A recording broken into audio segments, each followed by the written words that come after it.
Okay, so I know many of you are aware that this video is long overdue, but this is about the bow hold.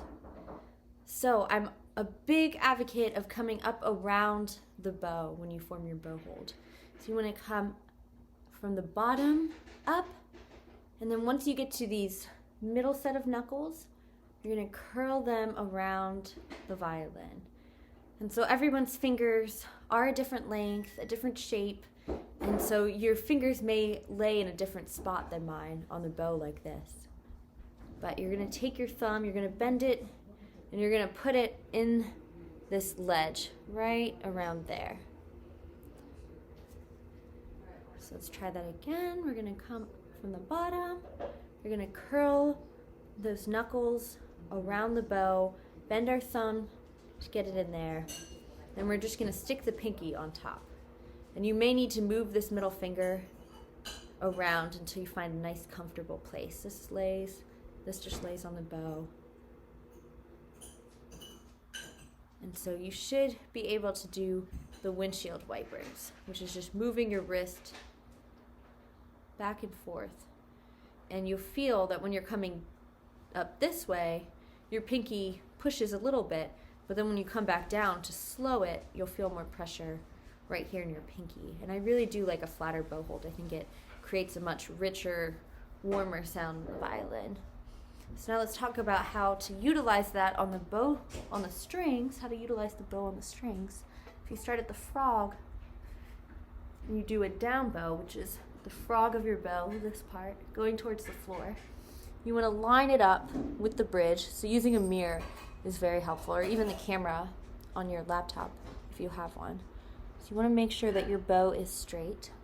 And then when you come down, most of the movement comes from your elbow and your wrist.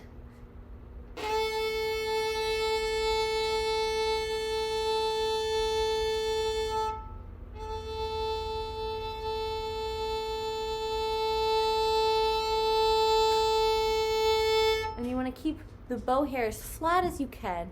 Sometimes with the frog, you'll notice that your bow stick leans a little bit away from you, and that's okay. You don't want it to lean towards you at any point in time. If it leans any direction, you want the stick to lean away from you. But really, what you want is just nice, flat bow hair, straight with the bridge, close to the bridge as well. That's the nice sweet spot.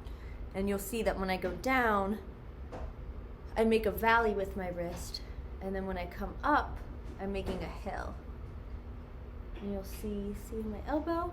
Everything just goes out. I'm kind of pushing out away from me. So let me do it from this angle, so you can see this.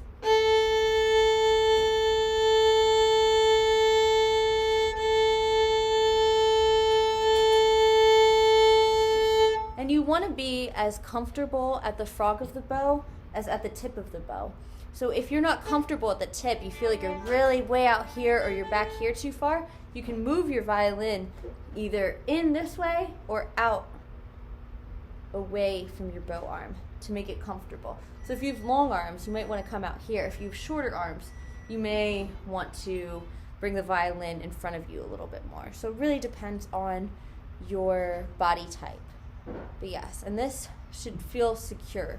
So you just want to make sure that this is very secure. Everything is loose, your wrist is loose, but you have a nice a grip on the bow. Okay? So let's do that one more time together.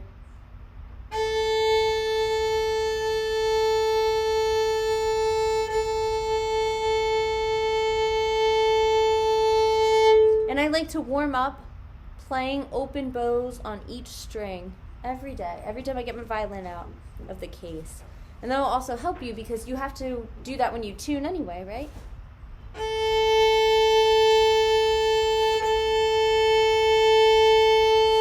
So just practicing getting that straight bow, and remember, you are in control of your bow. As silly as it sounds, it makes a huge difference to remember that. All right, good luck.